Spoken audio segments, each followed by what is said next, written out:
Item ಯಾವುದೇ ಇರಲಿ try ಮಾಡಿ ಆಚಿ ಚಿಕನ್ ಮಸಾಲಾ. ಆಚಿ ಚಿಕನ್ ಮಸಾಲಾ.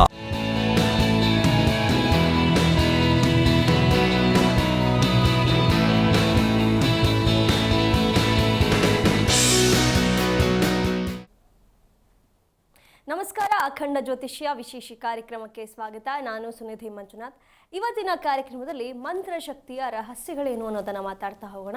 ಹಾಗೆ ಮಾಂತ್ರಿಕನಾಗುವಂತಹ ವ್ಯಕ್ತಿಯ ಗುಣಲಕ್ಷಣಗಳೇನು, ಹಾಗೆ ಮಾಂತ್ರಿಕನು ಅನುಸರಿಸಬೇಕಾಗಿರುವಂತಹ ಕ್ರಮಗಳೇನು, ಇದೆಲ್ಲದರ ಬಗ್ಗೆ ಮಾತಾಡ್ತಾ ಹೋಗೋಣ. ಹಾಗೆ ಈ ದಿನದ ಪಂಚಾಂಗ ಪರಿಹಾರಗಳ ಬಗ್ಗೆ ಮಾತಾಡೋಣ. ಹಾಗೆ ಎಲ್ಲ ರಾಶಿ ಭವಿಷ್ಯಗಳ ಬಗ್ಗೆಯೂ ಮಾತಾಡ್ತಾ ಹೋಗೋಣ. ಈ ಎಲ್ಲ ವಿಷಯಗಳ ಬಗ್ಗೆ ತಿಳಿಸ್ಕೊಡೋದಕ್ಕೆ ಇವತ್ತು ನಮ್ಮ ಜೊತೆ ಇದ್ದಾರೆ ಡಾಕ್ಟರ್ YSK ಆಚಾರ್ಯ ಗುರುಗಳು, ಖ್ಯಾತ ಜ್ಯೋತಿಷ್ಯರು ಮತ್ತು ಕಾಮಾಖ್ಯ ಪ್ರತ್ಯಂಗಿರ ಉಪಾಸಕರು. ಅವರನ್ನ ಕಾರ್ಯಕ್ರಮಕ್ಕೆ ಸ್ವಾಗತಿಸೋಣ. ಸ್ವಾಗತ ಗುರುಗಳೇ. ನಮಸ್ಕಾರಪ್ಪ. ಓಂ ಅಸ್ಮದ್ಗುರುಭ್ಯೋ ನಮಃ, ಅಸ್ಮತ್ ಪರಮಗುರುಭ್ಯೋ ನಮಃ, ಅಸ್ಮತ್ ಸರ್ವಗುರುಭ್ಯೋ ನಮಃ. ಹ್ರೀಂ ಭುವನೇಶಿ ಮಹಾಮಾಯೇ ಸೂರ್ಯಮಂಡಲರೂಪಿಣಿ ನಮಾಮಿ ವರದಂ ಶುಭಂ ಕಾಮಾಖ್ಯಾರೂಪಿಣಿ ಶಿವೆ. ಐಂ ಹ್ರೀಂ ಶ್ರೀಂ ಶ್ರೀಮಾತ್ರೇ ಲಲಿತಾಂಬಿಕಾಯೈ ನಮಃ. ಶ್ರೀ ವಿಷ್ಣುರೂಪಾಯ ನಮಃ ಶಂಕರಾಯ. ಗುರುಗಳೇ, ಈ ದಿನದ ವಿಶೇಷ ತಿಳಿಸ್ಕೊಡ್ಬೋದಾ? ಖಂಡಿತ. ಓಂ ಲಕ್ಷ್ಮೀ ನಿವಾಸ ನಿರವಧ್ಯ ಗುಣೈಕ ಸಿಂಧೋ ಸಂಸಾರ ಸಾಗರ ಸಮುತ್ತರಣೈಕ ಸೇತೋ ವೇದಾಂತ ವೈದ್ಯ ನಿಜ ವೈಭವ ಭಕ್ತ ಭೋಗ್ಯ ಶ್ರೀ ವೆಂಕಟಾಚಲಪತೆ ತವ ಸುಪ್ರಭಾತಂ. ಎಲ್ಲ ವೀಕ್ಷಕರಿಗೂ ಸುಪ್ರಭಾತದೊಂದಿಗೆ ನನ್ನ ದೇಶದ ಬೆನ್ನೆಲುಬಾಗಿರ್ತಕ್ಕಂಥ ಪ್ರತಿಯೊಬ್ಬ ಒಂದು ಸೇವಾನಿರತರಾಗಿರ್ತಕ್ಕಂಥ ಎಲ್ಲ ಸೇವಕರಿಗೂ, ಬೆನ್ನೆಲುಬಾಗಿರ್ತಕ್ಕಂಥ ರೈತರಿಗೂ, ಬೆನ್ನೆಲುಬಾಗಿರ್ತಕ್ಕಂಥ ಎಲ್ಲ ಚಾಲಕ ಸಾರಥಿಗಳಿಗೂ ಕೂಡ ನನ್ನ ಆರಾಧ್ಯ ಮಾತೆಯಾದ ಮಾ ಕಾಮಾಖ್ಯ ಪ್ರತ್ಯಂಗಿರಾ ದೇವಿಯು ಸಂಪೂರ್ಣವಾಗಿರ್ತಕ್ಕಂಥ ಅನುಗ್ರಹವನ್ನು ನಮ್ಮೆಲ್ಲ ವೀಕ್ಷಕರಿಗೂ ಸನ್ಮಂಗಳವನ್ನು ಅನುಗ್ರಹಿಸಲಿ ಅಂತೇಳಿ ಆ ಜಗದಂಬೆಯ ಅಡಿದಾವರಗಳಿಗೆ ವಂದಿಸಿ, ಇವತ್ತಿನ ದಿನವನ್ನು ನೋಡಿದಾಗ ವಿಶೇಷವಾಗಿ ಏನಪ್ಪ ಅಂದರೆ ಪರಾಭವನಾಮ ಸಂವತ್ಸರೇ ಉತ್ತರಾಯಣಿ ಗ್ರೀಷ್ಮ ಋತುವಿನ ಅಧಿಕ ಜ್ಯೇಷ್ಠ ಮಾಸ ಇರತಕ್ಕಂಥದ್ದು. ವಿಶೇಷವಾಗಿ ಈ ಅಧಿಕ ಜ್ಯೇಷ್ಠ ಮಾಸದಲ್ಲಿ ನೀವು ಯಾವೆಲ್ಲ ದೇವತಾ ಉಪಾಸನೆಗಳನ್ನು ಮಾಡ್ತೀರೋ ಅವೆಲ್ಲವೂ ಕೂಡ ನಿಮಗೆ ಅಶುಭ ಫಲವನ್ನು ಯಾವುದೇ ಕಾರಣಕ್ಕೂ ಕೊಡಲ್ಲ, ಶುಭ ಫಲವನ್ನೇ ಕೊಡುತ್ತೆ. ನೀವು ಅಂದುಕೊಂಡಿರ್ತಕ್ಕಂದರೆ ನಮ್ಮ ಜನ್ಮದ ಸಂಚಿತ ಕರ್ಮಾದಿಗಳು ನಮ್ಮನ್ನು ಹಿಡಿದಿಟ್ಕೊಳ್ತಕ್ಕಂಥ ಒಂದು ಎಲ್ಲ ವ್ಯವಸ್ಥೆ ಇದ್ದಾಗ ಅದರಿಂದ ಬಂಧನ ಮುಕ್ತವಾಗ್ತಕ್ಕಂಥ ಅವಕಾಶ ಇರತಕ್ಕಂಥದ್ದು ಅಧಿಕ ಮಾಸದಲ್ಲಿ. ಇವತ್ತಿನ ದಿವಸ ವಿಶೇಷವಾಗಿ ಶನಿವಾರ, ಅದರಲ್ಲೂ ಕೂಡ ಷಷ್ಠಿ ತಿಥಿ ಮತ್ತು ಧನಿಷ್ಠಾ ನಕ್ಷತ್ರ. ಏನಪ್ಪ ಅಂದರೆ ಈ ಧನಿಷ್ಠಾ ನಕ್ಷತ್ರಕ್ಕೆ ಕಾರಕನಾಗಿರ್ತಕ್ಕಂಥವನು ಕುಜನು, ಷಷ್ಠಿಗೆ ಸುಬ್ರಹ್ಮಣ್ಯನು, ಇನ್ನು ಶನಿ. ವಿಶೇಷವಾಗಿ ಈ ಕುಜ ಶನಿಯ ಸಂಯೋಜನೆ ಬಂದಾಗ ಯಾರ ಜಾತಕದಲ್ಲಾಗಿದ್ದರೂ ಅಥವಾ ಮನುಷ್ಯನ ಬದುಕಿನಲ್ಲಿ ವಿಶೇಷವಾಗಿ ಇವರಿಬ್ಬರ ಪಾತ್ರ ಎಷ್ಟಿರುತ್ತಪ್ಪ ಅಂದರೆ, ಒಬ್ಬನು ಅತೀ ಧೈರ್ಯವನ್ನು ತುಂಬಿದರೆ ಇನ್ನೊಬ್ಬನು ವಿಶೇಷವಾಗಿ ಬದ್ಧತೆಯನ್ನು ತುಂಬುತ್ತಾನೆ. ಜ್ಞಾನ ಅಂತಕ್ಕಂಥದ್ದು ಬದ್ಧತೆ ಮನುಷ್ಯನಿಗೆ ಬಹಳ ಮುಖ್ಯವಾಗಿ ಬೇಕಾಗಿರ್ತಕ್ಕಂಥದ್ದು. ಒಂದು ಸಿಸ್ಟಮ್, ಒಂದು ಶಿಸ್ತು ಬದ್ಧತೆ ಅಂತಕ್ಕಂಥದ್ದು. ಹಾಗಾಗಿ ಈ ಶಿಸ್ತು ಮತ್ತು ಬದ್ಧತೆಯಲ್ಲಿ ವೇರಿಯೇಷನ್ ಆಗ್ತಾ ಇರ್ತಕ್ಕಂಥ ಅಂದರೆ ನಮ್ಮ ಮನಸ್ಸಿನಲ್ಲಿ ಏನೋ ದ್ವಂದ್ವಗಳಿರ್ತಕ್ಕಂಥದ್ದು, ದ್ವಂದ್ವ ಆಲೋಚನೆಗಳಿರ್ತಕ್ಕಂಥದ್ದು, ಇದೆಲ್ಲ ಕೂಡ ಸಮಸ್ಯೆಗಳಾಗ್ತಾ ಇರ್ತಕ್ಕಂಥದ್ದಾಗಿರುತ್ತೆ. ಎರಡನೇದಾಗಿ ಇವತ್ತೇನಪ್ಪ ಅಂದರೆ ವಿಶೇಷವಾಗಿ ಧನಿಷ್ಠಾ ನಕ್ಷತ್ರ ಭೂಮಿಕಾರಕನಾಗಿರ್ತಕ್ಕಂಥ ಕುಜನ ನಕ್ಷತ್ರ. ನಾವು ಭೂಮಿ ಮೇಲೆ ಇರ್ತಕ್ಕಂಥದ್ದು ನಾವೆಲ್ಲ ಏನಪ್ಪ ಅಂದರೆ ಪ್ರಾಣಿ ವರ್ಗಕ್ಕೆ ಸಂಬಂಧಪಟ್ಟ ಹಾಗೆ ನಾವು ಕೂಡ ಒಂದು ಪ್ರಾಣಿನ, ಮನುಷ್ಯ ಪ್ರಾಣಿ ಅಂತ ನಾವೆಲ್ಲ. ನಮ್ಮ ಬದುಕಿನಲ್ಲಿ ಒಂದಷ್ಟು ಯಾವುದೋ ಬಾಧೆಗಳು ನಮ್ಮನ್ನು ಪೀಡಿಸ್ತಾ ಇರ್ತಕ್ಕಂಥದ್ದು. ವಿಶೇಷವಾಗಿ ಹಣಕಾಸಿನ ವಿಚಾರಕ್ಕೆ ಸಂಬಂಧಪಟ್ಟ ಹಾಗೆ ಋಣ ವಿಮೋಚನೆ ಆಗ್ತಕ್ಕಂಥದ್ದು. ಕುಜನ ಋಣಕಾರಕನು ಕೂಡ ಆಗ್ತಾನೆ. ಇನ್ನು ರಕ್ತ ಸಂಬಂಧಿಗಳಿಗೆ ಸಂಬಂಧಪಟ್ಟ ಆಗಿರ್ತಕ್ಕಂಥದ್ದು ಕೂಡ ಕುಜನಿಂದನೇ ಆಗ್ತಕ್ಕಂಥದ್ದು. ಹಾಗಾಗಿ ಕುಜನ ಬಹಳ ಮುಖ್ಯವಾಗಿ ಡೇರ್ ಡೆವಿಲ್ ಡೈನಾಮಿಕಲ್ ಆಗಿ ಅವನು ಕೆಲಸ ಮಾಡಿದಾಗ ಯಾವುದನ್ನು ಬೇಕಾದರೂ ಪಡೆಯುವಂಥದ್ದು. ಮೊದಲನೇದಾಗಿ ನಿರ್ಭಯತ್ವಂ ಅಂತೆ, ನಿರ್ಭಯವಾಗಿ ನಾವು ಮಾಡ್ತಕ್ಕಂಥ ಕೆಲಸದಲ್ಲಿ ನಾವು ಸಕ್ಸಸ್ಸನ್ನು ಕಾಣುವಂಥ ಯೋಗ ಇರ್ತಕ್ಕಂಥದ್ದು ಆಗುತ್ತೆ. ಹಾಗಿದ್ದಾಗ ಈ 7 ಶನಿವಾರಗಳ ವ್ರತ ಅಂತಕ್ಕಂಥದ್ದು ಏನು? 7 ಶನಿವಾರಗಳ ವ್ರತ ಮನುಷ್ಯನಿಗೆ ಯಾವೆಲ್ಲ ಅಪೇಕ್ಷೆಗಳಿದ್ದರೂ ಕೂಡ ಅದನ್ನು ಪೂರೈಸ್ಕೊಳ್ಬೇಕಾದ್ರೆ ಅವನಿಗೆ ಬೇಕಾಗಿರ್ತಕ್ಕಂಥದ್ದು ಹಣ ಅಲ್ವಾ. ಲೌಕಿಕ ಪ್ರಪಂಚದಲ್ಲಿ ನಾವೆಲ್ಲರೂ ಕೂಡ ನಿಮಿತ್ತವಾಗಿ ಮಾಡ್ತಾ ಇರತಕ್ಕಂಥದ್ದು ಉದರ ನಿಮಿತ್ತಂ ಬಹುಕೃತ ವೇಷಂ ಅಂತೇಳಿ ಹೇಳುತ್ತೆ. ಆದರೆ ನಿಮಿತ್ತ ಕಾರ್ಯಾದಿಗಳನ್ನು ಯಾವ ಸಲುವಾಗಿ ಮಾಡ್ತೀವಿ? ನಿಮಿತ್ತವಾಗೇ ಮಾಡ್ತಾ ಇರ್ತಕ್ಕಂಥದ್ದು. ಅದರ ಸಲುವಾಗಿ ಒಂದು ಉದ್ದೇಶ ಇರುತ್ತೆ. ಒಂದು ಉದ್ದೇಶ ಇಲ್ಲದೆ ಏನು ಕೆಲಸ ಮಾಡಲಿಕ್ಕಾಗಲ್ಲ. ಹಾಗಾಗಿ ಶನಿವಾರದ ದಿವಸ 7 ಶನಿವಾರಗಳ ಕಾಲ ಬಹಳ ಮುಖ್ಯವಾಗಿ ಏನಪ್ಪ ಅಂದರೆ ಯಾರು ಶ್ರಮಿಕರು ಇರ್ತಾರೋ ಕಷ್ಟದಲ್ಲಿದ್ದಂಥವ್ರಿಗೆ ಸತ್ಕರಿಸುವಂಥದ್ದನ್ನು ಮಾಡಿ. ನಿಮ್ಮ ಶಕ್ತಿಯಾನುಸಾರ ಏನಾದರೂ ಮಾಡಿ, ಊಟ ಕೊಡಿಸ್ತಿರೋ, ವಸ್ತ್ರ ಕೊಡಿಸ್ತಿರೋ, ಅವ್ರಿಗೆ ಆರ್ಥಿಕವಾಗಿ ಸಹಾಯ ಮಾಡ್ತಿರೋ, ಏನಾದರೂ ಮಾಡ್ಬೋದು. ಆದರೆ ಶನಿವಾರದ ದಿವಸ ನೀವು ಸಾಧ್ಯವಾದರೆ ಮಿತಾಹಾರವನ್ನು ಸ್ವೀಕಾರವನ್ನು ಮಾಡಬೇಕು, ಮೊದಲನೇದಾಗಿ. ಎರಡನೇದಾಗಿ ವಿಶೇಷವಾಗಿ ಇವತ್ತಿನ ಒಂದು ಶನಿವಾರದ ದಿವಸ ಎಲ್ಲ ಧರ್ಮಪ್ರದವಾಗಿರ್ತಕ್ಕಂಥ ಕಾರ್ಯಾದಿಗಳಲ್ಲಿ ನಾನು ಮಾಡ್ತಾ ಇರತಕ್ಕಂಥ ಕೆಲಸ ಕಾರ್ಯಗಳಲ್ಲಿ ಸನ್ಮಂಗಳ ಉಂಟಾಗಬೇಕು ಅಂತೇಳಿ ಹರಳಿ ಮರಕ್ಕೆ 21 ಪ್ರದಕ್ಷಿಣೆ ಮಾಡಬೇಕು. 7 ಶನಿವಾರಗಳ ಕಾಲ 21 ಪ್ರದಕ್ಷಿಣೆ. ಆ ನಂತರದಲ್ಲಿ ನೇರವಾಗಿ ಶ್ರೀನಿವಾಸನ ದೇವಸ್ಥಾನಕ್ಕೆ ಹೋಗಿ ನಿಮಗೆ ಸಾಧ್ಯ ಇದ್ದಷ್ಟು ಏನಪ್ಪ ಅಂದರೆ ಏಲಕ್ಕಿ, ಶ್ರೀನಿವಾಸನಿಗೆ ಅತ್ಯಂತ ಒಂದು ಪ್ರೀತಿಪಾತ್ರವಾಗಿರ್ತಕ್ಕಂಥದ್ದು ಏಲಕ್ಕಿ. ಯಾಕೆಂದರೆ ಪ್ರತಿನಿತ್ಯವೂ ಕೂಡ ಅಲ್ಲಿ ಶ್ರೀನಿವಾಸನಿಗೆ ಏನು ನಿತ್ಯ ಒಂದು ಕಲ್ಯಾಣ ಮೂರ್ತಿಗೆ ಅಭಿಷೇಕವನ್ನು ಮಾಡ್ತಾರೋ, ಮೂಲ ವಿರಾಟ ಸ್ವರೂಪನಿಗೆ ಒಂದು ವಾರಕ್ಕೊಮ್ಮೆ ಮಾತ್ರ ಅಭಿಷೇಕ ಇರುತ್ತೆ ಅಂದ್ಕೊಂಡಿದ್ದೀನಿ. ಆದರೆ ಈ ಒಂದು ವಿಶೇಷವಾಗಿ ಸಣ್ಣ ಮೂರ್ತಿಯನ್ನು ಉತ್ಸವ ಮೂರ್ತಿ ಅಂತ ನಾವೇನು ಕರಿತೀವೋ ಆ ಮೂರ್ತಿಗೆ ಪ್ರತಿನಿತ್ಯ ಕೂಡ ಅವರು ಅಭಿಷೇಕ ಮಾಡ್ತಕ್ಕಂಥ ಸಾಲಿಗ್ರಾಮ ಮೂರ್ತಿಗಳ ಅಭಿಷೇಕ ಮಾಡ್ತಕ್ಕಂಥದ್ದಾಗುತ್ತೆ. ಹಾಗಾಗಿ ಏಲಕ್ಕಿ ಮತ್ತು ಪಚ್ಚಕರ್ಪೂರವನ್ನು ಶ್ರೀನಿವಾಸನಿಗೆ ಅರ್ಪಣೆ ಮಾಡಿ ಅರ್ಚನೆ ಮಾಡಿಸಿ, ತುಳಸಿ ಅರ್ಚನೆ ಮಾಡಿಸಿ, ಆ ತುಳಸಿಯನ್ನು ವಿಶೇಷವಾಗಿ ನೀವು ನಿಮ್ಮ ಜೋಬ್ನಲ್ಲಿ ಇಟ್ಕೊಳ್ತಕ್ಕಂಥದ್ದು ಅಥವಾ ಸ್ವಲ್ಪ ತುಳಸಿ ಯಥೇಚ್ಛವಾಗಿರ್ತಕ್ಕಂಥ ತುಳಸಿಯನ್ನು ತೆಗೆದುಕೊಂಡು ಹೋಗಿ ನೀವು ಅಂದರೆ ಮಲಗಿಕೊಳ್ತಕ್ಕಂಥ ಸ್ಥಳವನ್ನು ಯಾವುದಾದ್ರು ಒಂದು ತಟ್ಟೆಯಲ್ಲಿ ಹಾಕಿ ಇಡಿ. ಈ ಶ್ರೀನಿವಾಸನ ಪ್ರಾರ್ಥನೆ ಮತ್ತು ವಿಶೇಷವಾಗಿ ಕಲ್ಯಾಣ ಸ್ತುತಿ ಅಂತ ಶ್ರೀನಿವಾಸನದು ಒಂದು ಸ್ತುತಿ ಇದೆ. ಅದು ಕಲ್ಯಾಣ ಸ್ತುತಿಯನ್ನು ನೀವು ಪ್ರಾರ್ಥನೆ ಮಾಡೋದರಿಂದ ಕಲ್ಯಾಣಂ ಚಿಂತಿತಂ ಕಾರ್ಯಂ ಚಿಂತಿತಾರ್ಥ ಮನೋರಥಾನ್ ದೇವದ್ವಿಜ ಪ್ರಸಾದೇನ ಸದಾ ಕುರುವಂತು ಮಂಗಳಂ ಅಂತೇಳಿ ಈ ಮಂಗಳಮಯವಾಗಿರ್ತಕ್ಕಂಥ ಕಲ್ಯಾಣ ಸ್ತುತಿಯನ್ನು ಪ್ರಾರ್ಥನೆ ಮಾಡಿ, ಶ್ರೀನಿವಾಸನ ಪ್ರಾರ್ಥನೆ ಮಾಡಿ 7 ದಿವಸ ಶ್ರೀನಿವಾಸನ ಸನ್ನಿಧಾನದಲ್ಲಿ ಅರ್ಚನೆ ಮಾಡಿಸಿ, ವಿಶೇಷವಾಗಿ ತುಳಸಿಯನ್ನು ಅರ್ಪಣೆ ಮಾಡಿ, ಪಚ್ಚಕರ್ಪೂರ ಮತ್ತು ಏಲಕ್ಕಿ ಮತ್ತು ಪಚ್ಚಕರ್ಪೂರವನ್ನು ಅರ್ಪಣೆ ಮಾಡಿ, ಜೊತೆಗೆ 7 ಶನಿವಾರಗಳ ಕಾಲ ಯಾರಿಗಾದರೂ ಅಶಕ್ತರಿಗೆ ನಿಮ್ಮ ಶಕ್ತಿಯಾನುಸಾರದಲ್ಲಿ ತುಂಬ ಕಷ್ಟದಲ್ಲಿದ್ದಂಥವ್ರಿಗೆ ಸಹಾಯವನ್ನು ಮಾಡಿ ನೋಡಿ. ಈ 7 ವಾರಗಳಲ್ಲಿ ಶ್ರೀನಿವಾಸನ ಅನುಗ್ರಹ ನಿಮಗೆ ಖಂಡಿತವಾಗುತ್ತೆ, ನಿಮ್ಮ ಸಂಕಲ್ಪ ನೆರವೇರುತ್ತೆ. ಅನುಭವದಲ್ಲಿರ್ತಕ್ಕಂಥದ್ದು ಸತ್ಯವಾದ ಮಾತು, ಖಂಡಿತ ಶುಭವಾಗುತ್ತೆ. ಒಳ್ಳೆಯದಾಗಲಿ. ಹಾಗೆ ಜಮನ್ ಸಾಬ್ ಅಂತ ಹೇಳಿ ಒಬ್ರು ಕಾಲರ್ ವೇಟ್ ಮಾಡ್ತೀರಿ. ಜಮನ್ ಸಾಬ್ ಅವರೇ, ಎಲ್ಲಿಂದ ಕರೆ ಮಾಡ್ತಿರೋದು? ನಮಸ್ಕಾರ, ಸ್ವಲ್ಪ ಜೋರಾಗಿ ಮಾತಾಡಬಹುದಾ? ನಮಸ್ತೆ ಮೇಡಮ್. ಎಲ್ಲಿಂದ ಕರೆ ಮಾಡ್ತಿರೋದು? ನಾವು ಇಲ್ಲಿ ವಿಜಯನಗರ ಕೂಡ್ಲಿಗಿ ತಾಲೂಕು ಚಿಕ್ಕಜೋಗಳಿ ಅಂತ. ಯಾರ ಬಗ್ಗೆ ಕೇಳಬೇಕಾಗಿತ್ತು? ನಮ್ಮ ಮನೆ ಬಗ್ಗೆ ಕೇಳೋದಿಲ್ಲ ಮೇಡಮ್. ಮನೆ ನಮ್ ಸ್ವಂತ ಅಲ್ಲ. ಸರಿ 1ರಿಂದ 30 ಒಂದು ಸಂಖ್ಯೆಯನ್ನು ಆಯ್ಕೆ ಮಾಡಿ. ಅಲ್ಲ ಮೇಡಮ್, ನಮ್ದು ಸ್ವಂತ ಮನೆ ಎಲ್ಲ ಲೀಸಿಗೆ ಹಾಕಂತ ಮನೆ ಇಲ್ಲ. ನನಗೆ ಒಂದು ಮದುವೆ ಮಾಡ್ಬೇಕಂತ ಲೀಸಿಗೆ ಹಾಕಂತ ಅದು ಮನೆ ಉತ್ತರಕ್ಕಿದೆ ಮೇಡಮ್. ಗೊತ್ತಾಯ್ತು. ಗುರುಗಳಿದ್ದಾರೆ, ಅವ್ರು ಎಲ್ಲದಕ್ಕೂ ಉತ್ತರ ಹೇಳ್ತಾರೆ. 1ರಿಂದ 30 ಒಂದು ಸಂಖ್ಯೆಯನ್ನು ಆಯ್ಕೆ ಮಾಡಿ. 25 ಮೇಡಮ್. ಗುರುಗಳಿದ್ದಾರೆ, ಮಾತನಾಡಿ. ನಮಸ್ಕಾರ, ಹೇಗಿದ್ದೀರಾ? ನಮಸ್ತೆ. ಆರಾಮ. ನಿಮ್ದು ಪೂರ್ಣ ಹೆಸರೇನು, ಪೂರ್ತಿ ಹೆಸರೇನು? ನನ್ನ ಹೆಸರು ಚಮನ್ ಸಾಬ್ ಅಂತ. ಅವನ ಮನೆ ಹಾಕಂತಿರೋದು ಹನುಮಂತ, ಅವನ ಹೆಸರು. ಈಗ ಮನೆ ಓನರ್ ಹೆಸರು ಹನುಮಂತ, ನನ್ನ ಹೆಸರು ಚಮನ್ ಸಾಬ್. ಓಕೆ. ಏನು ತೊಂದರೆ ಇಲ್ಲ, ಹಾಕ್ಕೊಬೋದು, ಏನು ತೊಂದರೆ ಇಲ್ಲ. ಆದರೆ ನೀವು ಮನೆಗೆ ಗುರುವಾರ ಅಥವಾ ಭಾನುವಾರನೇ ಹೋಗಬೇಕು. ಗುರುವಾರ ಇಲ್ಲಾಂದರೆ ಭಾನುವಾರದ ದಿವಸ ಯಾರನ್ನಾದ್ರೂ ನಿಮ್ಮ ಪ್ರಾಂತ್ಯದಲ್ಲಿದ್ದಂಥವ್ರನ್ನ ಕೇಳ್ಕೊಳ್ಳಿ. ಇಲ್ಲಾಂದರೆ ಅಮಾವಾಸ್ಯೆ, ಹುಣ್ಣಿಮೆ, ಅಷ್ಟಮಿಯನ್ನು ಬಿಟ್ಟು, ಆ ಅಮಾವಾಸ್ಯೆ, ಅಷ್ಟಮಿ, ಹುಣ್ಣಿಮೆ 3 ದಿನಗಳನ್ನು ಬಿಟ್ಟು ಭಾನುವಾರ ಅಥವಾ ಗುರುವಾರದ ದಿವಸ ಮನೆಗೆ ಹೋಗುವಂಥ ವ್ಯವಸ್ಥೆ ಮಾಡ್ಕೊಳ್ಳಿ, ಖಂಡಿತ ಒಳ್ಳೆಯದಾಗುತ್ತೆ. ಧನ್ಯವಾದಗಳು ಕರೆ ಮಾಡಿದ್ದಕ್ಕೆ. ಗುರುಗಳೇ, ಇಂದಿನ ರಾಶಿ ಭವಿಷ್ಯವನ್ನು ತಿಳಿಸಬಹುದಾ? ಗ್ರಹಗಳ ಪ್ರಾರ್ಥನೆ, ಇವತ್ತಿನ ರಾಶಿ ಫಲವನ್ನು ನೋಡೋಣ. ಓಂ ನಮಃ ಸೂರ್ಯಾಯ ಚಂದ್ರಾಯ ಮಂಗಳಾಯ ಬುಧಾಯ ಚ ಗುರುಶುಕ್ರ ಶನಿಭ್ಯಶ್ಚ ರಾಹವೇ ಕೇತುವೇ ನಮಃ. ಆದಿತ್ಯಾದಿ ನವಗ್ರಹ ದೇವತಾಭ್ಯೋ ನಮಃ. ಗುಂ ಗುರುಭ್ಯೋ ನಮಃ. ದುಂ ದುರ್ಗಾಯೇ ನಮಃ. ಗಂ ಗಣಪತಯೇ ನಮಃ. ಓಂ ಲಕ್ಷ್ಮೀ ನಿವಾಸಾಯ ನಮಃ. ಶ್ರೀನಿವಾಸನ ಪ್ರಾರ್ಥನೆ, ನಿಮ್ಮೆಲ್ಲರ ಬದುಕು ಕೂಡ ಸನ್ಮಂಗಳದಾಯಕವಾಗಿರಲಿ ಅಂತೇಳಿ ಶ್ರೀನಿವಾಸನಲ್ಲಿ, ಆಂಜನೇಯನಲ್ಲಿ ಅನನ್ಯವಾಗಿ ಪ್ರಾರ್ಥನೆ ಮಾಡುತ್ತಾ ಇವತ್ತಿನ ರಾಶಿಫಲವನ್ನು ನೋಡಿದಾಗ ಬಹಳ ಮುಖ್ಯವಾಗಿ, ಯಾಕೆಂದರೆ ಪ್ರತಿನಿತ್ಯವೂ ಕೂಡ ನಾವು ಚಂದ್ರನ ಚಲನೆಯ ಮೇಲೆ ರಾಶಿಫಲವನ್ನು ನಿರ್ಧಾರವನ್ನು ಮಾಡ್ತೀವಿ. ಅದು ಸಣ್ಣದಾಗಿರ್ತಕ್ಕಂಥ ಒಂದು ಏನಪ್ಪ ಅಂದರೆ ಒಂದು ಕುರುಹು, ಅದನ್ನು ತೆಗೆದುಕೊಂಡು ನಾವು ರಾಶಿಫಲವನ್ನು ಮಾಡ್ತಕ್ಕಂಥ ವ್ಯವಸ್ಥೆ ಮಾಡ್ತೀವಿ. ಕೆಲವರಿಗೆ ಅದು ವರ್ತಿಸ್ಬೋದು, ಕೆಲವರಿಗೆ ವರ್ತನೆ ಆಗದೇ ಇರ್ಬೋದು. ನಾವು ಸಾಮಾಜಿಕವಾಗಿ, ಸಾಮೂಹಿಕವಾಗಿ ತಿಳಿಸುವಂಥ ಪ್ರಯತ್ನ ಮಾಡ್ತೀವಿ. ರಾಶಿಫಲ ಅಂತಕ್ಕಂಥದ್ದು ಮಾಸಫಲ, ವರ್ಷಫಲ ಅಂತಕ್ಕಂಥದ್ದು ನಿಖರತೆ ಆಗಿದ್ದರೂ ಕೂಡ ಇದರಲ್ಲಿ ಎಷ್ಟು ನಮಗೆ ಅನುಕೂಲ ಆಗುತ್ತೋ ಅಷ್ಟರ ಮಾತ್ರ ನಾವು ತಿಳಿಸಲಿಕ್ಕೆ ಸಾಧ್ಯ ಆಗುತ್ತೆ. ಹಾಗಾಗಿ ರಾಶಿಫಲ ಅಂತಕ್ಕಂಥದ್ದು ನಿಮ್ಮ ಮನಸ್ಸಿನಲ್ಲಿ ಬೀರಬಹುದಾದಂಥ ನಕಾರಾತ್ಮಕ ಶಕ್ತಿಗಳನ್ನು ದೂರ ಮಾಡುವ ಉದ್ದೇಶ ಉದ್ದೇಶವೇ ಹೊರತು ಸಕಾರಾತ್ಮಕ ಬೆಳವಣಿಗೆಯನ್ನು ಬೆಳೆಸ್ಕೊಳ್ಳುವಂಥ ಒಂದು ಉದ್ದೇಶವೇ ಹೊರತು ಅದರಲ್ಲಿ ಸಣ್ಣ ಪುಟ್ಟದಾಗಿರ್ತಕ್ಕಂಥ ಏನಾದರೂ ಸಮಸ್ಯೆಗಳಿದ್ದಾಗ ಅದನ್ನು ತಿಳಿಸುವ ಪ್ರಯತ್ನವೇ ಹೊರತು ಬೇರೆ ಯಾರಿಗೂ ಕೂಡ ಇದರಿಂದ ಏನಾದರೂ ನಾವು ನಿಮಗೇನೋ ಆಗ್ತಾ ಇದೆ ಆಗಿಬಿಡುತ್ತೆ ಅಂತಕ್ಕಂಥದ್ದಲ್ಲ. ನಾವ್ಯಾರೂ ಕೂಡ ದೇವರಲ್ಲ. ದೈವ ಸಂಕಲ್ಪದಲ್ಲಿ ನಾವು ಇವತ್ತಿನ ಒಂದು ಕಾರ್ಯಕ್ರಮವನ್ನು ಮಾಡ್ತಾ ಇರತಕ್ಕಂಥದ್ದು. ನಾವೇನೇ ಪ್ರಾರ್ಥನೆ ಮಾಡಿದ್ರು ಕೂಡ ನನ್ನ ಗುರುಗಳನ್ನು, ನನ್ನ ಆರಾಧ್ಯ ಮಾತೆಯನ್ನು ಪ್ರಾರ್ಥನೆ ಮಾಡಿ ಲೋಕವೆಲ್ಲವೂ ಕೂಡ ಸುಭಿಕ್ಷಿತವಾಗಿರಲಿ, ಎಲ್ಲರಿಗೂ ಒಳ್ಳೆಯದಾಗಲಿ, ಯಾವುದೇ ಅವಘಡಗಳು ಸಂಭವಿಸದಿರಲಿ ಅಂತಕ್ಕಂಥ ಸದುದ್ದೇಶದಿಂದ ರಾಶಿಫಲವನ್ನು ಮಾಡ್ತಾ ಇರ್ತಕ್ಕಂಥದ್ದಾಗಿದೆ. ಹಾಗಾಗಿ ಎಲ್ಲರ ಬದುಕು ಮಂಗಳಮಯವಾಗಿರಲಿ.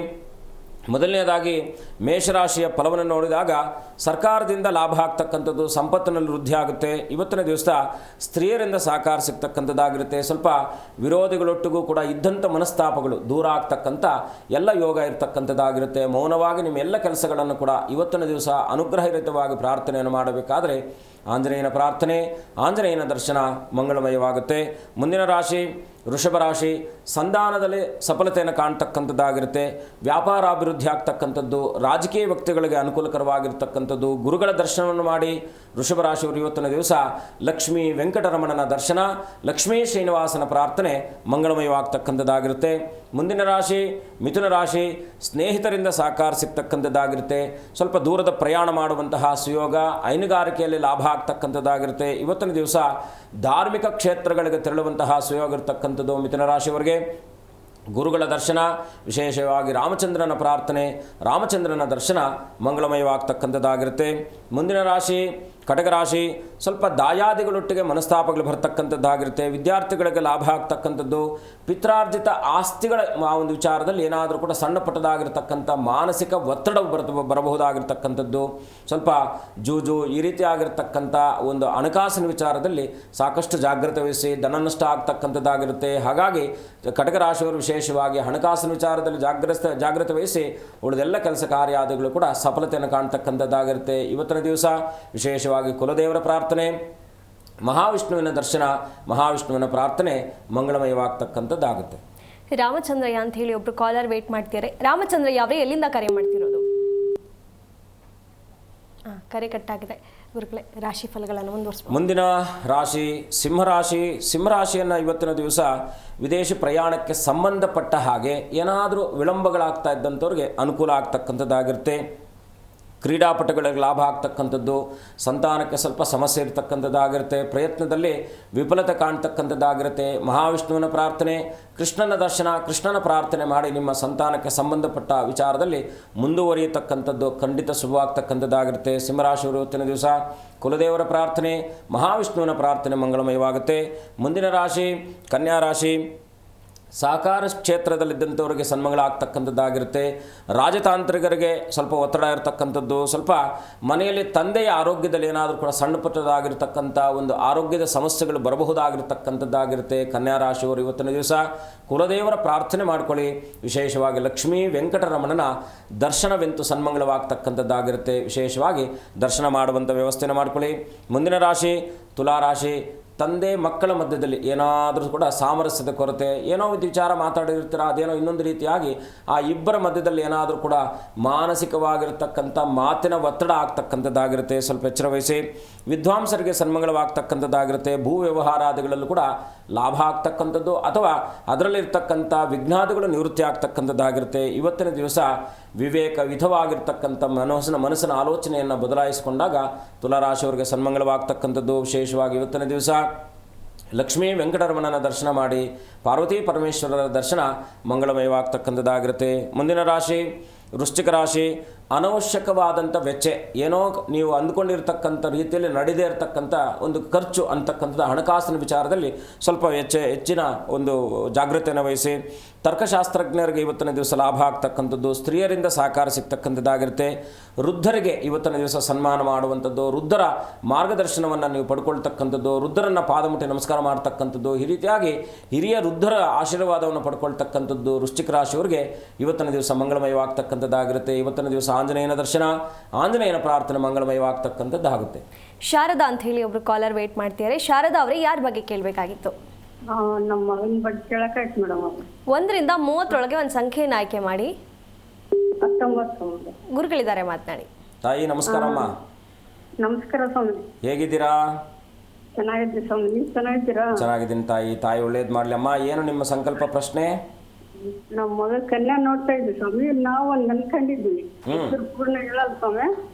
ಒಟ್ಟು ಪ್ರಾ ಅಂತ ಅಕ್ಷರ ಬರ್ತೈತೆ, ಅದಾಗುತ್ತಾ ಹಿಂಗ ಅಂತ ಕೇಳೋಣ. ಅಮ್ಮ, ಸ್ವಲ್ಪ ಏನಂದರೆ ನಿನ್ನೇನು ಆಗಬೇಕು ಅನ್ನೋ ಮನಸ್ಥಿತಿ ತನಕ ಹೋಗಿ ಏನಾದರೂ ಅಡಚಣೆಗಳಾಗ್ತಕ್ಕಂಥ ಸಂಭವ ಇದೆ. ಹಾಗಾಗಿ ನೀವೇನು ಮಾಡಬೇಕು, ಗುರುವನ್ನು ಬಲವಾಗಿ ಇಟ್ಕೊಳ್ಳಿ. ಗುರುವಾರದ ದಿವಸ ಯಾವುದಾದ್ರೂ ಗುರುವಿನ ಸನ್ನಿಧಾನದಲ್ಲಿ ನಿಮ್ಮ ಸಂಕಲ್ಪ ನೆರವೇರಲಿ ಅಂತೇಳಿ ಗುರುಗಳ ಹತ್ರ ಹೋಗಿ ಒಂದು 11 ರೂಪಾಯಿ ದಕ್ಷಿಣೆ ಉಂಡಿಗೆ ಹಾಕಿ ಅನನ್ಯವಾಗಿ ಪ್ರಾರ್ಥನೆ ಮಾಡ್ಕೊಂಡು ಬನ್ನಿ. ಕುಲದೇವರಿಗೆ ಒಂದು ಮುಡುಪನ್ನು ತೆಗೆದಿಡಿ, ಖಂಡಿತ ಒಳ್ಳೆಯದಾಗುತ್ತೆ. ಧನ್ಯವಾದಗಳು ಕರೆ ಮಾಡಿದ್ದಕ್ಕೆ. ಗುರುಗಳೇ, ರಾಶಿ ಫಲಗಳನ್ನು ಮುಂದುವರಿಸಬಹುದಾ? ಧನುರಾಶಿಯ ಫಲವನ್ನು ನೋಡಿದಾಗ ಇವತ್ತಿನ ದಿವಸ ವಿಶೇಷವಾಗಿ ಎಲ್ಲಾದರೂ ಪ್ರಯಾಣ ಮಾಡತಕ್ಕಂಥ ಸುಯೋಗ ಇರತಕ್ಕಂಥದ್ದು, ವಾಹನ ಖರೀದಿಯ ಒಂದು ಸುಯೋಗ. ಎಷ್ಟೋ ದಿನಗಳಿಂದ ಪ್ರಯತ್ನ ಕಾರ್ಯಗಳಲ್ಲಿ, ಯಾಕಂದರೆ ಪ್ರತಿಯೊಬ್ಬರಿಗೂ ಕೂಡ ವಾಹನವನ್ನು ತೆಗೆದುಕೊಳ್ಬೇಕಂತಕ್ಕಂಥ ಅಪೇಕ್ಷೆ ಇದ್ದೇ ಇರತಕ್ಕಂಥದ್ದಾಗಿರುತ್ತೆ. ಖಂಡಿತ ಇವತ್ತಿನ ದಿವಸ ಆಂಜನೇಯನ ದರ್ಶನ ಮಾಡಿ ಆಂಜನೇಯನ ಹತ್ರ ನಿಮ್ಮ ಸಂಕಲ್ಪವನ್ನು ಪ್ರಾರ್ಥನೆ ಮಾಡಿದಾಗ ಖಂಡಿತ ನೆರವೇರುವಂಥದ್ದಾಗುತ್ತೆ. ವಿಶೇಷವಾಗಿ ಭಾಷಾ ತಜ್ಞರಿಗೆ ಇವತ್ತಿನ ದಿವಸ ಲಾಭವಾಗ್ತಕ್ಕಂಥದ್ದಾಗಿರುತ್ತೆ. ವಿಶೇಷವಾಗಿ ಧನುರಾಶಿಯವರು ಇವತ್ತಿನ ದಿವಸ ಗುರುಗಳ ದರ್ಶನ ಮಾಡ್ಕೊಳ್ಳಿ, ಗುರುವಿನ ಪ್ರಾರ್ಥನೆ ಮಾಡ್ಕೊಳ್ಳಿ, ಗುರುವಿನ ಆರಾಧನೆ ಮಾಡ್ಕೊಳ್ಳಿ, ಖಂಡಿತ ಮಂಗಳಮಯವಾಗ್ತಕ್ಕಂಥದ್ದಾಗಿರುತ್ತೆ. ಮುಂದಿನ ರಾಶಿ ಮಕರ ರಾಶಿ. ಜೂಜುಗಳಲ್ಲೇ ನಷ್ಟ ಆಗ್ತಕ್ಕಂಥದ್ದಾಗಿರುತ್ತೆ. ಕಟ್ಟಡ ನಿರ್ಮಾಣ ಕಾರ್ಯಾದಿಗಳಿಗೆ ಪುನಃ ಪ್ರಾರಂಭವಾಗುವಂತಹ ಸುಯೋಗ. ಕೈಗೊಂಡ ಕೆಲಸಗಳಲ್ಲಿ ಇವತ್ತಿನ ದಿವಸ ಸನ್ಮಂಗಳದಾಯಕವಾಗಿರ್ತಕ್ಕಂಥ ಫಲವನ್ನು ಕಾಣತಕ್ಕಂಥ ಸುಯೋಗ. ಬಂಧುಗಳ ಸಹಕಾರ ಸಿಗುತ್ತೆ. ಮಕರ ರಾಶಿಯವರು ಇವತ್ತಿನ ದಿವಸ ವಿಶೇಷವಾಗಿ ಕುಲದೇವರ ಪ್ರಾರ್ಥನೆ, ಲಕ್ಷ್ಮೀ ವೆಂಕಟರಮಣನ ದರ್ಶನ ಮಂಗಳಮಯವಾಗ್ತಕ್ಕಂಥದ್ದಾಗಿರುತ್ತೆ. ಮುಂದಿನ ರಾಶಿ ಕುಂಭರಾಶಿ.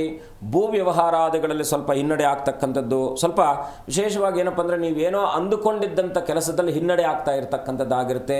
ಇವತ್ತಿನ ದಿವಸ ತಂದೆ ಮಕ್ಕಳ ಮಧ್ಯದಲ್ಲಿ ಮನಸ್ತಾಪಗಳು ಬರ್ತಕ್ಕಂಥದ್ದು, ಅಥವಾ ವೈವಾಹಿಕ ಜೀವನದಲ್ಲಿ ಏನಾದರೂ ಕೂಡ ಒಂದು ಸಮಸ್ಯೆಗಳು ಬರ್ತಕ್ಕಂಥದ್ದಾಗಿರುತ್ತೆ. ಕುಟುಂಬದೊಟ್ಟಿಗೆ ಕಾಲವನ್ನು ವ್ಯಯಿಸುವಂಥದ್ದನ್ನು ಇವತ್ತಿನ ದಿವಸ ಸಮಚಿತ್ತದಿಂದ ನೀವು ಅದನ್ನು ಪ್ರಾರಂಭ ಮಾಡಿ ಖಂಡಿತ ಶುಭ ಆಗ್ತಕ್ಕಂಥದ್ದಾಗಿರುತ್ತೆ. ಅನಿರೀಕ್ಷಿತವಾಗಿರ್ತಕ್ಕಂಥ ಪ್ರಯಾಣ ಆಗಬಹುದಾಗಿರ್ತಕ್ಕಂಥದ್ದು. ಸ್ವಲ್ಪ ಪ್ರಯಾಣದಲ್ಲಿ ಸುಖಕರವನ್ನು ಕಾಣುವ ಸಲುವಾಗಿ ವಿಶೇಷವಾಗಿ ಸಾಂಬಶಿವನ ದರ್ಶನ, ಚಿದಾನಂದ ರೂಪಂ ಶಿವೋಹಂ ಶಿವೋಹಂ ಅಂತೇಳಿ ಸಾಂಬಶಿವನ ಪ್ರಾರ್ಥನೆ ಮಾಡ್ತಕ್ಕಂಥದ್ದು ವಿಶೇಷವಾಗಿರ್ತಕ್ಕಂಥ ಫಲವನ್ನು ಕೊಡುತ್ತೆ. ಮುಂದಿನ ರಾಶಿ ಮೀನರಾಶಿ. ಇವತ್ತಿನ ದಿವಸ ಮೀನರಾಶಿಯವರಿಗೆ ಸ್ವಲ್ಪ ಪಿತ್ರಾರ್ಜಿತ ಆಸ್ತಿಗಳಲ್ಲಿ ಇವತ್ತಿನ ದಿವಸ ಲಾಭ ಆಗ್ತಕ್ಕಂಥದ್ದಾಗಿರುತ್ತೆ. ಷೇರು ವ್ಯವಹಾರಗಳೆಲ್ಲ ನಷ್ಟ ಆಗುತ್ತೆ. ಪ್ರಯಾಣದಲ್ಲಿ ಸುಖವಾಗ್ತಕ್ಕಂಥದ್ದು. ವಿದ್ಯಾರ್ಥಿಗಳಿಗೆ ಲಾಭ ಆಗ್ತಕ್ಕಂಥದ್ದಾಗಿರುತ್ತೆ. ಇವತ್ತಿನ ದಿವಸ ಕೃಷಿಕರಿಗೂ ಕೂಡ ಲಾಭ ಆಗ್ತಕ್ಕಂಥದ್ದು. ಅದರಲ್ಲಿ ದೇಶದ ಅನ್ನದಾತನಾಗಿರ್ತಕ್ಕಂಥ ಕೃಷಿಕನಿಗೆ ಸನ್ಮಂಗಳವಾದರೆ ನಮ್ಮೆಲ್ಲರಿಗೂ ಕೂಡ ಸಂತೋಷ ಆಗ್ತಕ್ಕಂಥದ್ದಾಗಿರುತ್ತೆ. ಮೀನರಾಶಿಯವರು ಇವತ್ತಿನ ದಿವಸ ವಿಶೇಷವಾಗಿ ಕುಲದೇವರ ಪ್ರಾರ್ಥನೆ ಮಾಡಿಕೊಳ್ಳಿ, ಆಂಜನೇಯನ ದರ್ಶನ ಮಾಡಿ ಆಂಜನೇಯನ ಪ್ರಾರ್ಥನೆ ಮಂಗಳಮಯವಾಗ್ತಕ್ಕಂಥದ್ದಾಗುತ್ತೆ. ಮಾಲಮ್ಮ ಅಂತ ಹೇಳಿ ಒಬ್ರು ಕಾಲರ್ ವೇಟ್ ಮಾಡ್ತೀರಿ. ಮಾಲಮ್ಮ ಅವರಿಗೆ ಯಾರ ಬಗ್ಗೆ ಕೇಳಬೇಕಾಗಿತ್ತು? ನನ್ನ ಧ್ವನಿ ಕೇಳಿಸ್ತಿದೆಯಾ? ಯಾರ ಬಗ್ಗೆ ಕೇಳಬೇಕಾಗಿತ್ತು? ನಮ್ಮ ಮಗನ ಬಗ್ಗೆ ಕೇಳಬೇಕಿತ್ತು. ಸರಿ, 1 ರಿಂದ 30 ಒಂದು ಸಂಖ್ಯೆಯನ್ನು ಆಯ್ಕೆ ಮಾಡಿ. 7. ಗುರುಗಳಿದ್ದಾರೆ, ಮಾತನಾಡಿ. ನಮಸ್ಕಾರ ತಾಯಿ, ಹೇಗಿದ್ದೀರಾ? ಚೆನ್ನಾಗಿದ್ದೀವಿ ಗುರುಜಿ. ಅಮ್ಮ, ಏನು ನಿಮ್ಮ ಪ್ರಶ್ನೆ? ನಮ್ಮ ಮಗ ಮದುವೆ ಮಾಡ್ಬೇಕಾಯ್ತು ಗುರುಜಿ. ಒಂದು ಹೆಣ್ಣು ನೋಡಿದ್ದೀವಿ. ಅದು ಎಷ್ಟು ದಿವಸದಿಂದ ನೋಡ್ತಿದ್ದೀರಾ? ಅಲ್ಲೇ ಒಂದು 3 ತಿಂಗಳು ನೋಡ್ತೀವಿ. ಏನು ಹೆಸರು?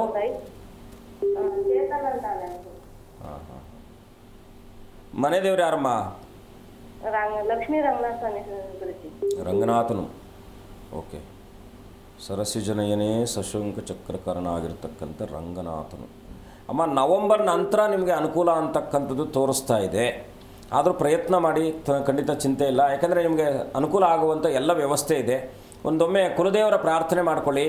ಸ್ವಲ್ಪ ಗುರುವಾರದ ದಿವಸ ನಿಮ್ಮ ಮಗನಿಗೆ ನಿಮ್ಮ ತಾಯಿಯಿಂದ ಪಚ್ಚಕರ್ಪೂರ ಮತ್ತು ಅರಿಶಿಣ ಮತ್ತು ಗಂಧ, ಸ್ವಲ್ಪ ರೋಸ್ ವಾಟರು, ಈ 4 ವಸ್ತುಗಳನ್ನು ಹಾಕಿ ನೀವೊಂದು 5 ಗುರುವಾರಗಳ ಕಾಲ ತಲೆಗೆ ಸ್ನಾನ ಮಾಡಿಸಿ ನಿಮ್ಮ ಮಗನಿಗೆ.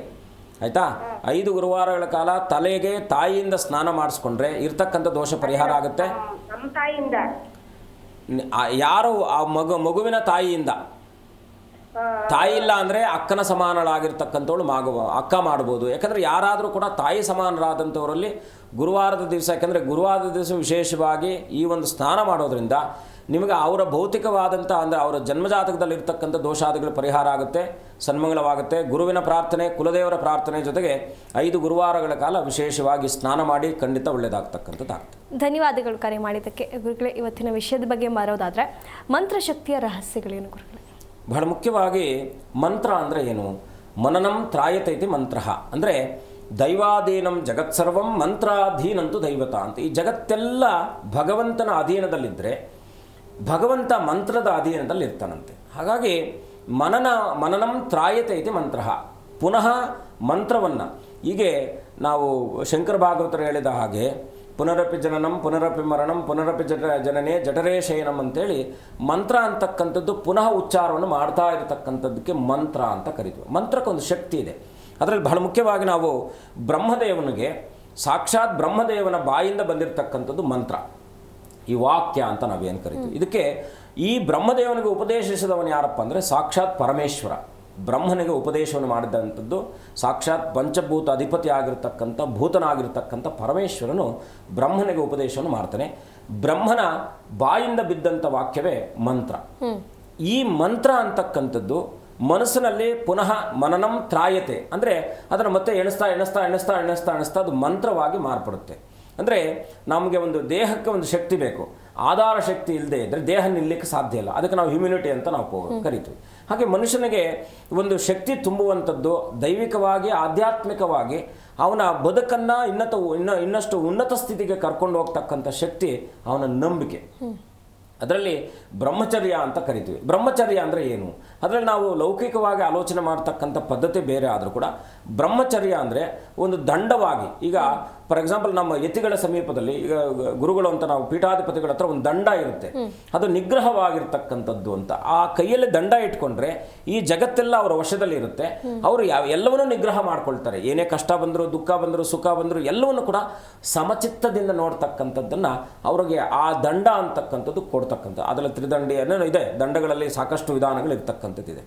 ಹಾಗಾಗಿ ಬಹಳ ಮುಖ್ಯವಾಗಿ ಮನುಷ್ಯನಿಗೆ ಓಂಕಾರದಿಂದ ಪ್ರಾರಂಭವಾಗ್ತಕ್ಕಂಥದ್ದು. ಈ ಮಂತ್ರಕ್ಕೇನಪ್ಪ ಅಂದರೆ ಓಂಕಾರ, ಶಕ್ತಿ ಮತ್ತು ಕೀಲಕ ಅಂತಕ್ಕಂಥ 3 ವಿಭಾಗಗಳಿರುತ್ತೆ. ಮಂತ್ರ ಅಂತಕ್ಕಂಥದ್ದು ಏನಪ್ಪ ಅಂದರೆ ನಾವು ಹೇಳ್ತಾ ಉಪಾಸನೆಯಾಗಿ ಪರಿವರ್ತನೆ ಆಗುತ್ತೆ. ಉಪಾಸನೆ ಅಂದರೆ ನಾವು ಉಪವಾಸ ಅಂತ ನಾವು ಏನು ಕರಿತೀವೋ, ಉಪಾಸನೆ ಅಂದರೆ ಸಮೀಪಕ್ಕೆ ಹೋಗ್ತಕ್ಕಂಥದ್ದು ಅಂತ. ಅದು ಎಲ್ಲೋ ಇದೆ, ದೂರವನ್ನು ಕ್ರಮಿಸಬೇಕು. ನಾವು ಇಲ್ಲಿಂದ ಬಾಂಬೆಗೆ ಹೋಗಬೇಕಾದ್ರೆ ಪ್ರಾರಂಭವನ್ನು ಮಾಡಬೇಕು. ಇದಕ್ಕೆ ಸಂಕಲ್ಪ ಅಂತ ಕರಿತೀವಿ. ಈ ಸಂಕಲ್ಪಯುಕ್ತವಾಗಿ ದಡಮುಟ್ಟುವಂಥದ್ದಕ್ಕೆ ನಮ್ಮ ಜರ್ನಿ ಅಂತಕ್ಕಂಥದ್ದು ಏನಿದೆಯೋ ಅದು ಬ್ರಹ್ಮಚರ್ಯ ಅಂತಕ್ಕಂಥ. ಗುರುಗಳೇ, ಹಾಗಾದರೆ ಈಗ ಮಾಂತ್ರಿಕನಾಗಬೇಕು ಅಂದ್ಕೊಳ್ಳುವಂಥ ವ್ಯಕ್ತಿಯ ಗುಣಲಕ್ಷಣಗಳೇನು ಗುರುಗಳೇ? ಬಹಳ ಮುಖ್ಯವಾಗಿ ಮನುಷ್ಯನಿಗೆ ಮಾಂತ್ರಿಕನಿಗೆ 12 ಗುಣಗಳಿರ್ತಕ್ಕಂಥದ್ದು. ಈ 12 ಗುಣಗಳೆಲ್ಲ ನಾವು ಮುಖ್ಯವಾಗಿ ಅವನು ಏನನ್ನು ಸಂಪಾದನೆ ಮಾಡ್ತಾನಪ್ಪ ಅಂದರೆ ಧ್ವನಿತರಂಗದ ಮುಖಾಂತರ ನಮ್ಮ ಮನಸ್ಸಿನಲ್ಲಿರ್ತಕ್ಕಂಥ ಏಕಾಗ್ರತೆಯನ್ನು ಹೆಚ್ಚಿಸ್ಕೊಳ್ತಾನೆ. ಧ್ವನಿತರಂಗದ ಮುಖಾಂತರ ಮೊದಲನೇದಾಗಿ ಸಂಕಲ್ಪವನ್ನು ಮಾಡಬೇಕು. ನಾನು ಮಾಂತ್ರಿಕನಾಗಬೇಕು, ಮಂತ್ರಶಕ್ತಿಯ ಪ್ರಭಾವವನ್ನು ನಾನು ಗಳಿಸ್ಕೊಳ್ಬೇಕಂತಕ್ಕಂಥದ್ದು ಒಂದು ಧ್ವನಿತರಂಗದ ಮುಖಾಂತರವಾಗಿ ಸಂಕಲ್ಪ ಸಿದ್ಧಿಯನ್ನು ಮಾಡ್ಕೊಳ್ಬೇಕು. ಅದಾದ ನಂತರದಲ್ಲಿ ತಪಶಕ್ತಿ, ಅದರ ಅನುಷ್ಠಾನ ಬಲವನ್ನು ಬೆಳೆಸ್ಕೊಳ್ಬೇಕು. ನಿತ್ಯವೂ ಕೂಡ ಕಾಯಕವಾಗಿ ಅದನ್ನು ಪ್ರಾರಂಭವನ್ನು ಮಾಡ್ತಾ ಹೋಗಬೇಕು. ಎರಡನೇದಾಗಿ ಏನಪ್ಪ ಅಂದರೆ ಆಲಸ್ಯ ಇರಬಾರ್ದು, ಅಜಾಡ್ಯತೆ ಇರಬಾರ್ದು, ಕಾಮಕ್ರೋಧ ಲೋಭ ಮದ ಇವ್ಯಾವುದೂ ಇರಬಾರ್ದು. ಇನ್ನೊಬ್ಬರಿಗೆ ಪರೋಪಕಾರ ಮಾಡತಕ್ಕಂಥ ಗುಣ ಇರಬೇಕು. ವಿಶೇಷವಾಗಿ ಬ್ರಹ್ಮಚರ್ಯವನ್ನು ಪಾಲನೆ ಮಾಡಬೇಕು. ಯಾವ ಹೆಣ್ಣನ್ನು ಕೂಡ ಹೆಣ್ಣು ಹೊಣ್ಣು ಮಣ್ಣು ಅಂತ ಹೊನ್ನು ಮಣ್ಣು ಅಂತ ಏನು ಕರಿತೀವೋ ಈ 3 ಮೇಲೆ ಆಸೆಗಳಿರಬಾರ್ದು. ಲೌಕಿಕ ಪ್ರಪಂಚಕ್ಕೆ ಸಂಬಂಧಪಟ್ಟ ಹಾಗೆ ದುರಾಸೆಗಳಿರಬಾರ್ದು. ಹಣ ಮಾಡಬೇಕಂತಕ್ಕಂಥ ಅಪೇಕ್ಷೆ ಇರಬಾರ್ದು. ಇದೇನೆಂದರೆ ಧರ್ಮಪ್ರದವಾಗಿ ನೀವು ಯಾವೆಲ್ಲ ಈಗ ಮಂತ್ರಕ್ಕೆ ಏನಿದೆ ಅಂದರೆ ಒಂದು ಮನೆಯಲ್ಲಿ ಒಬ್ಬ ದಕ್ಷಿಣಾಚಾರದಲ್ಲಿ ಒಬ್ಬ ಬ್ರಾಹ್ಮಣನನ್ನು ಕರೆದು ಅಥವಾ ಯಾರೊಬ್ಬ ಪುರೋಹಿತರನ್ನು ಕರೆದು ಮನೆಯಲ್ಲೊಂದು ಗಣಪತಿ ಹೋಮ ಮಾಡಿದಾಗ ಆ ಗಣಪತಿಯ ಮಂತ್ರ ಉಚ್ಚಾರದಿಂದ ಬಹಳ ಮುಖ್ಯವಾಗಿ ಆ ಮನೆಯಲ್ಲೂ ಕೂಡ ಶುದ್ಧಿ ಆಗ್ತಕ್ಕಂಥದ್ದಾಗುತ್ತೆ. ಅಂದರೆ ತರಂಗಗಳು ಅಂತ ನಾವು ಧ್ವನಿ ತರಂಗವನ್ನು ನಾವು ಹೇಗೆ ಈಗ ಲಕ್ಷಾಂತರ ಜನಕ್ಕೆ ನಾವು ಈಗ ಹೇಗೆ ಅವ್ರಿಗೆಲ್ಲ ನಾವು ರೀಚ್ ಆಗ್ತಾ ಇದ್ದೀವಿ ಅಂದರೆ ನಮಗೊಂದು ಸಾಧನ ಇದೆ, ಒಂದು ಎಕ್ವಿಪ್ಮೆಂಟ್ಸ್ ಮುಖಾಂತರವಾಗಿ ನಾವೆಲ್ಲರಿಗೂ ಕೂಡ ರೀಚ್ ಆಗ್ತಾ ಇದ್ದೀವಿ. ಹಾಗೆ ಭಗವಂತ ಮತ್ತು ನಮ್ಮ ಮಧ್ಯದಲ್ಲಿ ಇರ್ತಕ್ಕಂಥದ್ದು ಒಂದು ಪ್ರಕೃತಿ ಅಂತಕ್ಕಂಥ ಒಂದು ಎಕ್ವಿಪ್ಮೆಂಟ್ಸ್ ಇದೆ. ಅದನ್ನೆಲ್ಲ ಮನೆಯಲ್ಲಿ ಕೂತ್ಕೊಂಡು ಮಾಡ್ತಕ್ಕಂಥದ್ದಲ್ಲ. ಮೊದಲನೇದಾಗಿ ದುರಾಸೆಯನ್ನು ಬಿಡಬೇಕು. ಯಾರು ಮಾಂತ್ರಿಕನಾಗ್ತಾನೋ ಅವನಿಗೆ ದುರಾಸೆ ಇರಬಾರ್ದು, ಕಾಮಕ್ರೋಧ ಲೋಭ ಮದ ಇದಿರಬಾರ್ದು. ಮುಖ್ಯವಾಗಿ ಅವನು ಧಾರ್ಮಿಕ ಚಿಂತನೆಗಳಲ್ಲಿ ಇರಬೇಕು. ಎಲ್ಲರನ್ನು ಕೂಡ ತನ್ನ ಮಕ್ಕಳೆಂದು ಭಾವಿಸುವಂಥ ವ್ಯಕ್ತಿ ಆಗಿರಬೇಕು. ಅದಕ್ಕೆ ಇದಕ್ಕೊಂದು ಪ್ರೌಢಾ ವ್ಯವಸ್ಥೆ ಅಂತಕ್ಕಂಥ ಬರುತ್ತೆ. ನಾನು 25 ವರ್ಷಕ್ಕೆ ಮಂತ್ರವಾದಿ ಅಂದರೆ ಖಂಡಿತ ಆಗಲ್ಲ. ಏಕೆಂದರೆ ಅದು ನಿಷ್ಫಲ ಆಗ್ತಕ್ಕಂಥದ್ದಾಗುತ್ತೆ. ಯಾಕೆಂದರೆ ಅವನಿಗೆ ಇರ್ತಕ್ಕಂಥ ಸಾಮಾಜಿಕ ಅಪೇಕ್ಷೆಗಳೇನಿರ್ತಾವೋ ಅದು ಅವನನ್ನು ಕಂಟ್ರೋಲ್ ಮಾಡಲಿಕ್ಕೆ ಸಾಧ್ಯ ಇಲ್ಲ ಅಂತಲ್ಲ. ಈಗ ಬಾಲ್ಯಾವ್ಯವಸ್ಥೆಯಿಂದನೇ ನಾವು ಸನ್ಯಾಸ ದೀಕ್ಷೆಯನ್ನು ತಗೊಂಡಾಗ ಅವ್ರಿಗೆ ಈಗ ನಾವು ಅಘೋರ ಪಂಥತಿ ನಾಥ ಪಂಥತಿ ಅಂತ ಏನು ಕರಿತೀವೋ ಆ ಪಂಥತಿಯಲ್ಲಿ ಅದರದಿಷ್ಟು ವರ್ಷಗಳ ಕಾಲ 12 ವರ್ಷಗಳ ಕಾಲ ನಿರಂತರವಾಗಿ ತಪಸ್ಸನ್ನು ಮಾಡಬೇಕು. ಯಾವುದೇ ಒಂದು ಮಂತ್ರ ಕೂಡ ಕೇವಲ ಇವಾಗೆಲ್ಲ ಈ ಚಾನಲ್ಗಳಲ್ಲಿ ಇದರಲ್ಲಿ ಏನು ಮೀಡಿಯಾದಲ್ಲಿ ಬಂದು ಹೇಳ್ತಕ್ಕಂಥದ್ದಾಗಲ್ಲ. ಯಾಕೆಂದರೆ ಕನಿಷ್ಠ 12 ಲಕ್ಷ ಜಪ ಮಾಡಿದ್ರೆ ಮಾತ್ರ ಒಂದು ಅಕ್ಷರಕ್ಕೆ ನೋಡಿ 33 ಕೋಟಿ ದೇವತೆಗಳಂತ ನಾವು ಕರಿತೀವಿ, 64 ಕೋಟಿ ಮಂತ್ರಗಳಿದ್ದಾವೆ. 33 ಕೋಟಿ ದೇವತೆಗಳಿಗೆ 64 ಕೋಟಿ ಮಂತ್ರಗಳಿದ್ದಾವೆ. ಈ 64 ಕೋಟಿ ಮಂತ್ರಗಳನ್ನು ಒಬ್ಬ ಮನುಷ್ಯ ಸುದೀರ್ಘವಾಗಿ ಅವನ ಜನ್ಮದಲ್ಲಿರ್ತಕ್ಕಂಥ ಎಲ್ಲ ಪರಿಹಾರವನ್ನು ಮಾಡಬೇಕಾದ್ರೆ, ಅವನು ದೇವರ ಉಚ್ಚ ಸ್ಥಾಯಿಗೆ ಹೋಗಬೇಕಾದ್ರೆ, ಈಗ ನಮ್ಮ ಸಿದ್ಧಪುರುಷರಂತ ಏನು ಕರಿತೀವೋ ಅವರು 64 ಕೋಟಿ ಜಪ ದಾಟಿರ್ತಾರೆ. ಒಂದು ರಾಮನಾಮಕ್ಕೆ ಸಹಜವಾಗಿ ಶ್ರೀರಾಮ ಜಯರಾಮ ಜಯ ಜಯ ರಾಮ ಅಂತಕ್ಕಂಥ ಒಂದು ಮಂತ್ರ ನಾವು ಸಹಜವಾಗಿ ಎಲ್ಲರೂ ಕೂಡ ಹೇಳ್ಕೊಂಡಾಗಲೂ ಕೂಡ ಅವನ ದುರ್ಘಟನೆಗಳು, ವಿಶೇಷವಾಗಿ ಆ ಮಂತ್ರಕ್ಕೆ ಎಷ್ಟು ಮಹತ್ವ ಇರುತ್ತಪ್ಪ ಅಂದರೆ, ನಾವು ಹಿರಿಯರನ್ನು ಹಿಂದಿನ ಕಾಲದಲ್ಲಿ ಹೋದರೆ ಎಲ್ಲ ಮಕ್ಕಳ ಹೆಸರೆಲ್ಲ ಕೂಡ ರಾಮ ಕೃಷ್ಣ ಅಂತಕ್ಕಂಥ ದೇವತೆಗಳ ಹೆಸರುಗಳು ಇರ್ತಿದ್ರು. ಈಗಿರ್ತಕ್ಕಂಥ ಮಾಡರ್ನೈಸ್ ಹೆಸರುಗಳು ಇರ್ತಿದ್ರು. ಹಾಗಾಗಿ ರಾಮನಾಮ ಅಂತಕ್ಕಂಥದ್ದು, ಓಂ ನಮೋ ನಾರಾಯಣಾಯ ಅಂತಕ್ಕಂಥ, ಶಿವಪಂಚಾಕ್ಷರಿ ಅಂತಕ್ಕಂಥದ್ದು ಯಾವುದೋ ಒಂದು ಮಂತ್ರವನ್ನು ಸಂಕಲ್ಪ ಶ್ರದ್ಧಾಪೂರ್ವಕವಾಗಿ ನಾವು ಅದನ್ನು ಮಾಡಿದಾಗ ಎಲ್ಲರೂ ಕೂಡ ಮಾಂತ್ರಿಕರೇ ಆಗ್ತಾರೆ. ಈಗ ಮನೆಗೊಬ್ಬ ಮಾಂತ್ರಿಕನ ಕೂಡ ಇರ್ತಕ್ಕಂಥ ಪರಿಸ್ಥಿತಿ ಇವಾಗಿದೆ. ಯಾಕಂದರೆ ಮನೆಯನ್ನು ತನ್ನ ರಕ್ಷಣೆ ಮಾಡಬೇಕಾಗಿರ್ತಕ್ಕಂಥದ್ದು ಯಾರು ಮನೆಗೊಬ್ಬ ಮಾಂತ್ರಿಕ ಅಂದರೆ ಗೃಹಿಣಿ. ಅವಳು ಮಾಂತ್ರಿಕತ್ವ ಇಲ್ಲ ಅಂದರೆ ಲೌಕಿಕವಾಗಿ ನಾವು ಆಲೋಚನೆ ಮಾಡಿದಾಗ ಅವಳು ಸಿಸ್ಟಮ್ಯಾಟಿಕಲ್ ಆಗಿ ಆ ಕುಟುಂಬವನ್ನು ಮುನ್ನಡೆಸದೇ ಇದ್ದರೆ ಕುಟುಂಬ ಎಲ್ಲ ದಿಕ್ಕುಪಾಲಾಗುತ್ತೆ. ಹಾಗೆ ಒಬ್ಬ ಮಾಂತ್ರಿಕನಿಗೂ ಕೂಡ ಸದೃಢವಾಗಿರ್ತಕ್ಕಂಥ ಸಂಕಲ್ಪ ಇರಬೇಕು. ಯಾವುದೇ ಸಂದರ್ಭದಲ್ಲೂ ಕೂಡ ದುರಾಸೆ ಅಂತಕ್ಕಂಥದ್ದು ಇರಬಾರ್ದು. ಅವನು ಮುಖ್ಯವಾಗಿ ಲೋಕಪ್ರದವಾಗಿ ಲೋಕಕ್ಕೆ ಹಿತವನ್ನು ಬಯಸುವಂಥ ಆಗಿರಬೇಕು. ಎಲ್ಲ ಪ್ರಾಣಿ ಪಕ್ಷಿಗಳಿಗೂ ಕೂಡ ಈ ಜಗತ್ತಿನಲ್ಲಿ ಎಲ್ಲ ಇರತಕ್ಕಂಥ ಜೀವ ಸಂಕುಲಾದಿಗಳಿಗೂ ಕೂಡ ಮಂಗಳವನ್ನೇ ಬಯಸುವಂಥ ವ್ಯಕ್ತಿ ಆಗಿರ್ತಕ್ಕಂಥವನು ಮಾತ್ರ ಮಾಂತ್ರಿಕನಾಗಲಿಕ್ಕೆ ಸಾಧ್ಯ ಆಗ್ತಕ್ಕಂಥ. ಗುರುಗಳೇ, ಇಷ್ಟೊತ್ತು ನಮ್ಮೊಂದಿಗೆ ಕಾರ್ಯಕ್ರಮದಲ್ಲಿ ಭಾಗಿಯಾಗಿ ಇಷ್ಟೆಲ್ಲ ವಿಷಯಗಳನ್ನು ಚರ್ಚೆ ಮಾಡಿದ್ದಕ್ಕೆ ತಮಗೆ ಧನ್ಯವಾದಗಳು. ಶುಭಂ ಭೂಯಾತ್. ಲೋಕ ಸಮಸ್ತ ಸುಖಿನೋ ಭವಂತು. ನೋಡಿದ್ರಲ್ಲ ವೀಕ್ಷಕರೇ, ಇದಾಗಿತ್ತು ಇವತ್ತಿನ ವಿಶೇಷ. ನೋಡ್ತಾ ಇರಿ ಜಿ ಕನ್ನಡ ನ್ಯೂಸ್, ಸತ್ಯವೇ ಸುದ್ದಿಯ ಜೀವಾಳ.